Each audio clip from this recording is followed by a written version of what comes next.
Here we go. Here we go again. Hello, hello. Welcome to another sweetest dew tasting, Taobao tasting.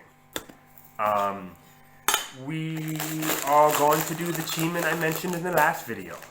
In the last video, we drank a Qimen that was floral, light, aromatic.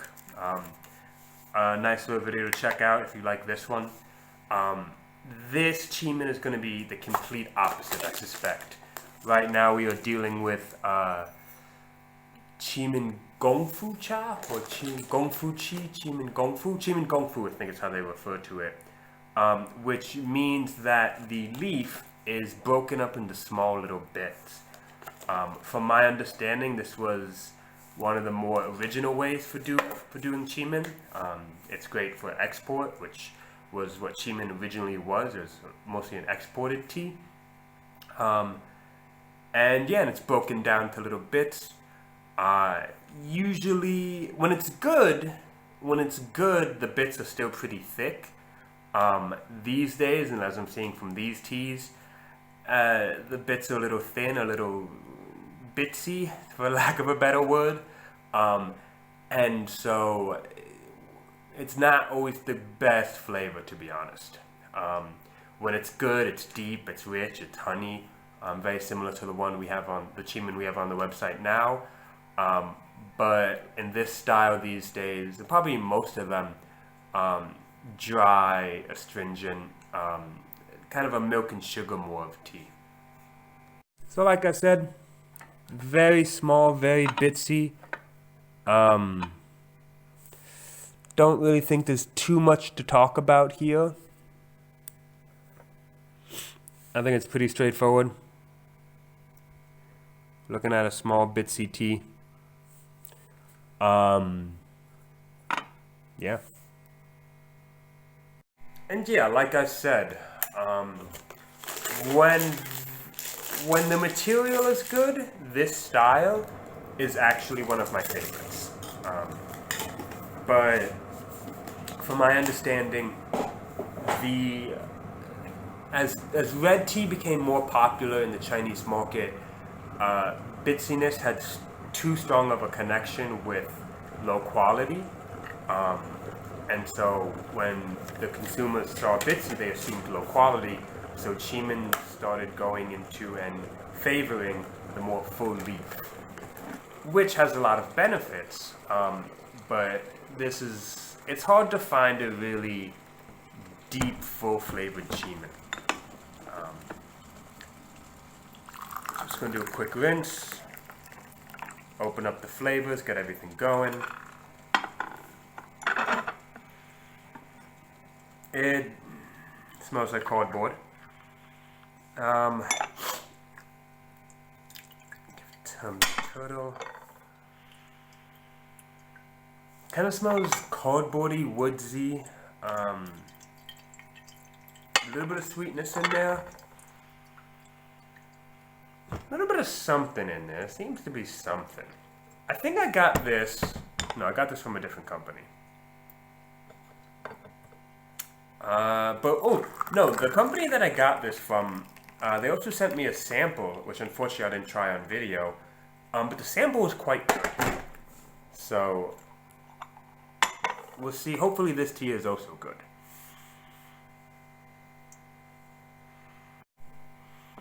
So now we're on the first tea, and you know, I'm definitely smelling some of that richness that you're getting, that strength that you're getting from the broken up tea.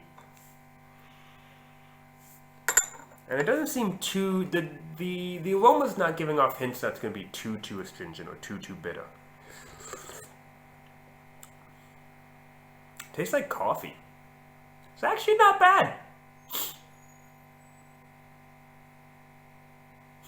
Wow, I'm surprised actually.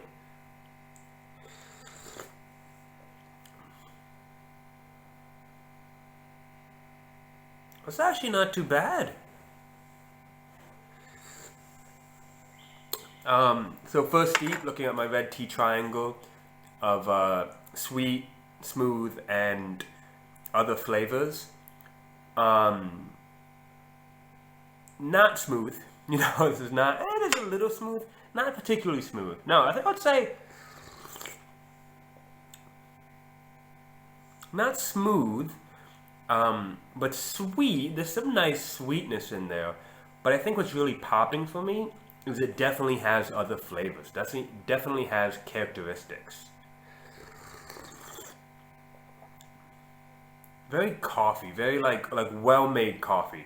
Not that like super black, dark, like a New York deli sort of coffee. This is like pour over coffee. Pretty good. That was pleasantly surprised, actually. I'm pleasantly surprised by that. We're going into steep 2 here. And, you know, when I drink teas, I usually don't, my tea friends know this, I don't make an opinion until the second steep. Just because the difference between the first steep and the second steep can be very, very big. With the second steep, that was way too hot water. I got distracted. And I put in boiling water, which can be okay for red tea. It's not the worst thing in the world, but I do think for this particular red tea, because it's broken up, it's not going to do it many favors. In fact, what I'm going to do is I'm going to just dump that second steep and go right into the third, because this, I think, is about the right water temperature for the third steep.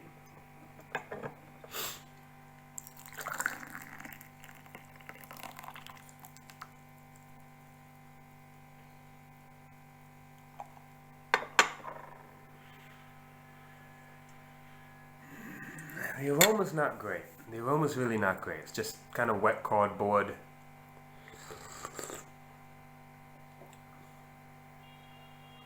I'm surprised. Let's talk about body. The body really isn't there. I will say that it's not really lacking a full, rich body. It's kind of lacking a body in general, to be honest.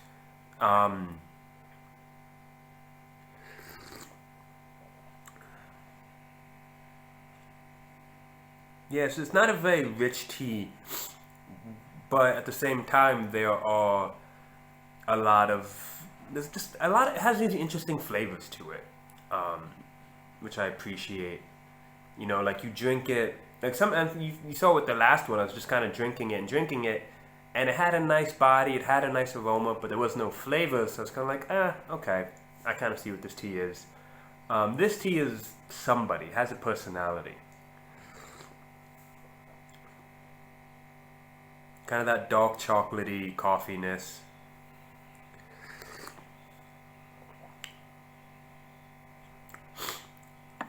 I'm gonna skip to the third steep. Ooh, my Gong Taobao is hot. Yeah, it's hot. Alright.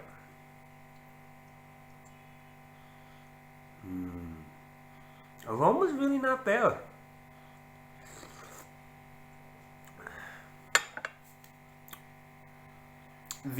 It is smoothened out a little bit in the third steep, which is nice. It's not so astringent, not so bitter. I would say here the body's actually a little more. The body's coming out a little more, but the taste is starting to mellow.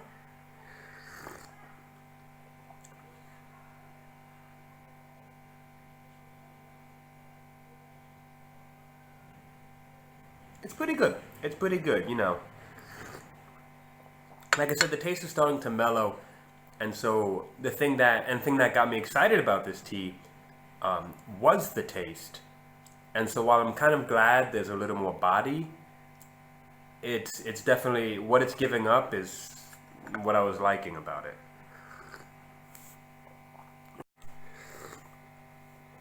We're going into the fourth steep now.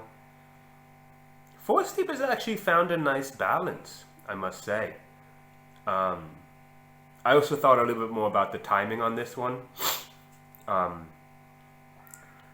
But kind of caramel apples actually a little bit, to be honest.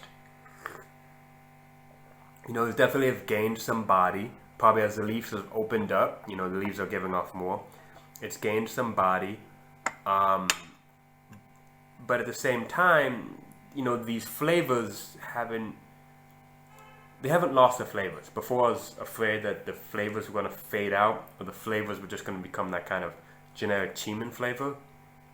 But what we're seeing is the flavors went from like coffee chocolate and like that strong bitterness and tannicness of coffee and chocolate. But now I've kind of mellowed out as the body has become more, and also mellowed out to kind of a caramel apple sort of thing. Kind of apple cidery almost. Like if you've ever had like fresh apple cider, it has that body, that like brown, warm, not particularly warm, but that brown full body, soft but full body, similar to that. I think. Well, I mean, the body's okay. The body's okay. This is not an old tree Qimen by any means. So when you're drinking old tree qimens, which is once again about 100 years, you get those can produce a very nice body. For this is a standard body, maybe a little less than standard body, but it's nice because I'm getting lazy again. Talking and brewing at the same time are not the best. So we're going to do a little experiment now. I tried to talk and brew at the same time, and I accidentally poured in boiling water. So we're going to see exactly how that affects the flavor. Remembering that the last steep was a little more balanced. You had the caramel, apple, and the body were more or less even. Let's see if how is steep time going to affect that flavor? Sorry, steep temperature. And I think some of you watching might have guessed how it's going to affect the flavor. It's bitter. It's just a little more bitter, which is kind of tea drinking 101. You use too hot of water, it's going to get bitter. I expect this to be a good steep. As I now take the moment to really brew well and think about what I'm brewing.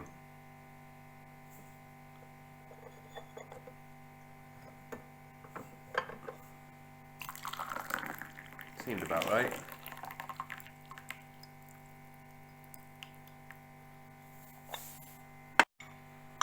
Smelling the lid just gives you a much clearer aroma. Something that's just more clear, more easy to analyze. And it's also going to be the aroma that's going to affect the flavor more. When you smell from the tea, it's a thicker aroma, and it's not as clear. It's not as like pinpointable almost.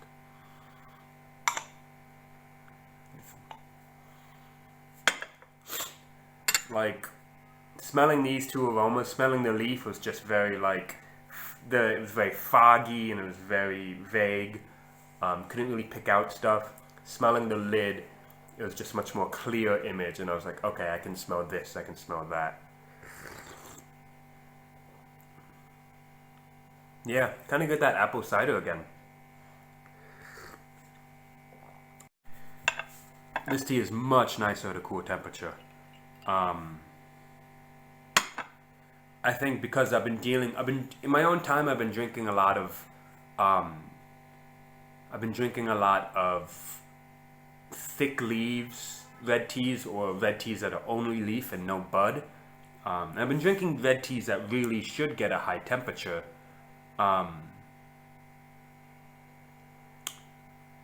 So I think I got lazy. I got too used to using boiling water. I got lazy. But playing with this tea has kind of reminded me how much temperature control, how much that really is going to bring out the best flavor.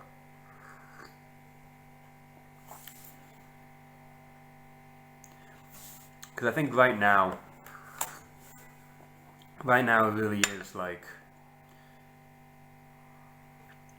it's become like, become a little more caramelly actually, like slightly melted caramel. It's really quite nice, to be honest. Really quite nice. It's smooth, it's sweet, and it has other flavors. You know, it has the triangle at this moment. The aroma, I think, is. Yeah, I almost did it again. Yeah, that was close. I think the aroma is a little lacking. I'm trying to figure out, because it's smooth, it's sweet, has other flavors. Not 100% loving it. Not crazy about it though. You know, it's definitely a good tea. I think the aroma is lacking. I guess I would like to see more aroma. So I'm gonna make this the last deep, because I think we've talked well about this tea, and I've learned and kind of gone into brewing a little bit with this tea.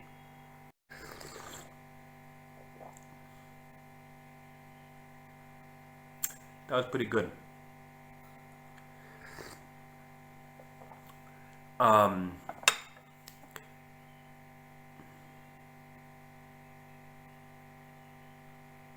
It's funny because I'm thinking, just a thought just popped into my head right now.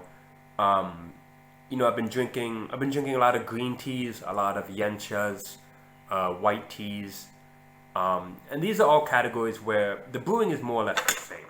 You know, like Mao Feng, for example, there's not really that many types of Mao Feng. There's not that many like official types of Mao Feng. It's just Huangshan Mao Feng. So that brewing is the same. Yancha brewing is the same. White tea brewing is the same. Give or take, I'm sure someone's going to be like, no, they're different. But more or less. But Qimen now, as I get into Qimen, you know, just going from what we had last week, which was that thick leaf, kind of older tree, to what is this week, which is that broken up younger tree, you can't brew these the same. You really can't brew these the same. And this thought is interesting compared to, in correlation to what I said before about, you know, are you brewing for brewing skill, or are you brewing for flavor? You know, to brew this tea like we brewed the tea last week is not going to bring out its true flavor. Which is, and then this kind of throws a ratchet into my thinking before, about 2 minutes ago. What is the flavor? I might be getting too metaphysical here, but you know, what's the true flavor? What is, what's the true flavor? Does tea have a true flavor? Yeah, I'm getting really deep now. This tea is much nicer. This tea is much nicer at a cool temperature. Thicker, the body's thicker. You know, this tea hit all the standards, but didn't excel. You know, it was sweet, but it wasn't really sweet. It was smooth, but it was sometimes smooth. If it got pushed, it would become bitter. You know, really good Hongcha. You can just brew it, long, heat, and it'll really keep the smoothness. This tea had other flavors, but once again, in and out, and not always confident flavors. You know, it didn't hit you with bam, apple cider. It was more like, this is kind of like apple cider, you know. But next week will be a side-by-side tasting, and I'm really looking forward to that. So I really hope you guys are there.